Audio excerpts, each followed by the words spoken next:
Hey everyone, and welcome back to the channel. Today, I want to share something deeply personal. It's a story about hitting rock bottom, about feeling completely alone, and about the long, difficult climb back up. It's my story. Not too long ago, my world completely fell apart.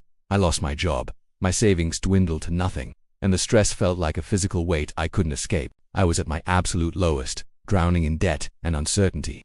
In that moment of desperation, I reached out to the people I thought I could always count on. My family. I explained my situation, hoping for a bit of support, maybe a temporary place to stay, or just some words of encouragement. But the response I got shattered me. Instead of support, I was met with judgment and distance. They saw my failure as a burden, a stain they didn't want to be associated with. The phone calls stopped. The doors closed. I was told I was on my own. To say I was heartbroken doesn't even begin to cover it. The feeling of being abandoned by your own blood when you have nothing is a pain that cuts deeper than anything else. For a while, I was lost. I slept on friends' couches, took any odd job I could find, just to eat, and cried myself to sleep more nights than I can count. The loneliness was suffocating. Every no from a job application, every rejection, felt like another confirmation of what my family seemed to believe, that I was a failure. It was a dark, desolate place, and honestly, there were moments I didn't think I'd make it out. But then, something inside me shifted. It was a tiny spark at first, a flicker of anger and defiance. I thought, is this it? Is this how my story ends? And the answer that roared back from a place I didn't know I had was, no. I decided that I wouldn't let their judgment define me. I would not be the failure they saw. Their abandonment, as painful as it was, became the fuel for my fire.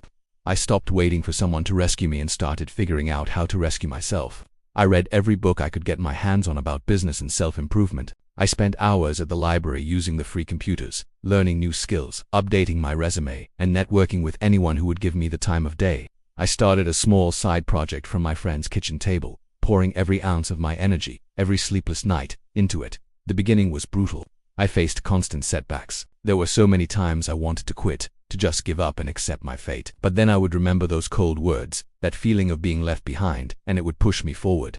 I wasn't just building a business, I was rebuilding my life. I was proving to myself, and only to myself, that I was worthy, that I was capable. Slowly, very slowly, things started to change. A small client became 2 became 10.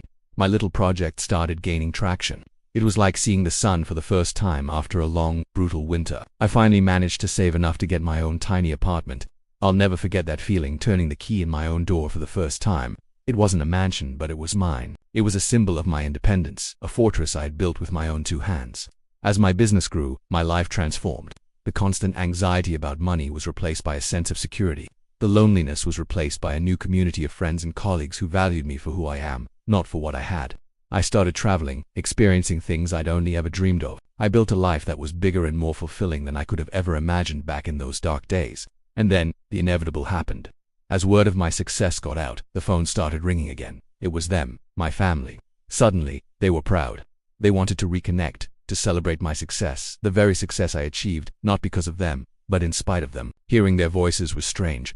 There was a part of me that felt a surge of anger that wanted to remind them of where they were when I was eating instant noodles every night. But as I stood there, in a life I had built from the ashes of my old one, I realized something profound. I didn't need their validation anymore. Their approval had been the prize I thought I wanted, but the journey had taught me that the only approval that matters is my own.